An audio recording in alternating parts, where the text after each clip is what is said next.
Hi, this is Dawn Olszewski and welcome to another episode of How'd She Do That? And today I'm going to cover some tips on how to mount the Flower Shop stamp set to match the punch. I've been receiving lots of questions about that, and so I thought I'd do a quick tip video, and so let's get started. When I first saw the Flower Shop bundle in the Stampin' Up! Catalog, I fell in love with it, and so I had to get that right away. Now, when I started to mount it, which I've just done one so far, I found that these petals are not all the exact same size. So I'm like, well, you know, it's like that little game. Which one doesn't look like the other?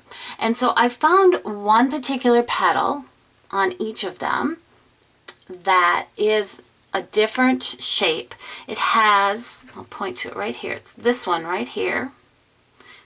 And it's pretty much that lower one that's pictured on each of these images here. So I'll just work with this one here. Notice how this one has a curve in. This one has actually two ever so slightly curved in on this one as well. So that's the one that I'm going to use to help me mount it. So let me show you what I mean.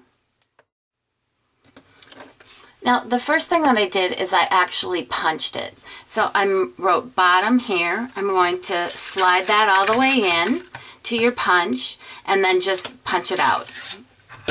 Now, when this came out, I was able to identify that same one that I showed you earlier that had that extra little, right here, that indentation there. And I put a dot there. And then I found where it matched up and I put a dot on the matching one here. So this, I'm going to save this for future use, but I'm going to save it to mount it, but I thought there might be a reason to save it for future use. So I'm just going to keep that right in my stamp set. Now, on your punch, I also, if I close this, you can see probably a little bit better. I took my permanent marker and I put a little dot. See that right there? I put a little dot in the same space as that. Now when you flip your punch over, it's going to be on the opposite side. So I put a little dot there as well. Alright, so here's the stamp set. I've mounted a couple of them and I'm going to show you how I did that. I'm going to come in closer here. You can see that I have positioned this sticker sheet so that the information about the stamps is on the right hand side here. And I have used my permanent marker to come in and put little dots with my Sharpie where that particular image had the extra little indentation on it. So I went around and I did that for all of them, and I made sure that I got it on the sticker sheet that actually would, when I removed it, that the dot was still there.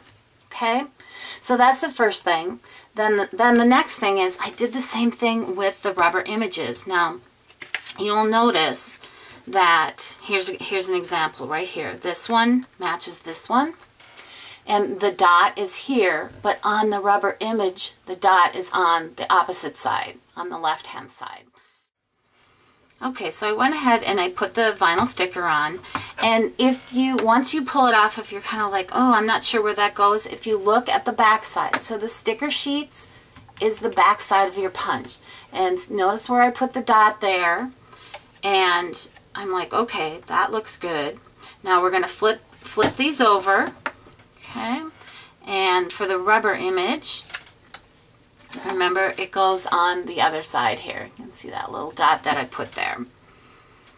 Alright, so I found that if I put this petal kind of straight down and then I just twist it just ever so slightly, it's about where we want it. Okay, and that, actually maybe I need to twist it just a little bit more. There we go. That looks good. Yep, looks good. Press that down. Let's get an ink pad out. We'll do a little stamping and test out our punching here.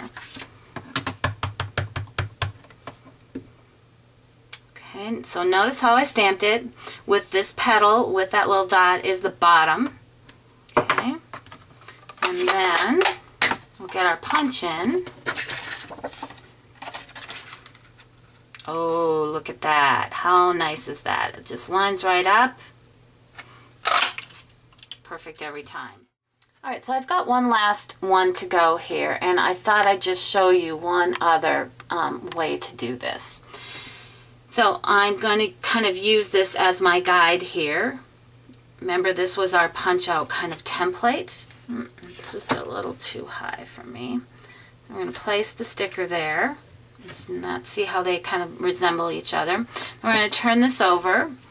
And remember, we need to turn this over as well. And so this would end up being our dot on this side. And here's the matching image. I'm going to get it kind of where I want it. And I'm not going to press it down yet. I'm going to use this as my guide to make sure that I've got this in the right place. So that's right, but I prefer, see how it's kind of kittywampus on the stamp? I want to turn this. We'll just pull it back up. It needs to be more like that. I'm going to do that again. Oh, there. We're really close here. So turn it just a tad more. And voila!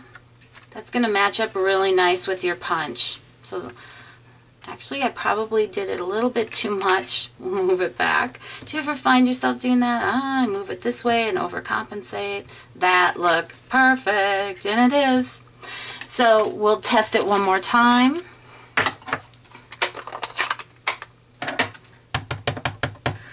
Ink it up. Get out that punch. And oh my goodness, look how beautiful that is. Really easy. Now this one is a little bit trickier because it's a different kind of outline image, but I know that it's in the right spot. My stamp is pretty much lined up really nice, and look at that. Love it. So I hope you enjoyed that tip of the day. Two different ways to kind of use some guides as your way to mount your flower shop stamp and make your punch work perfectly every time. So be sure to stop by my blog at DOstampingwithDawn.com for lots more tips and creative ideas.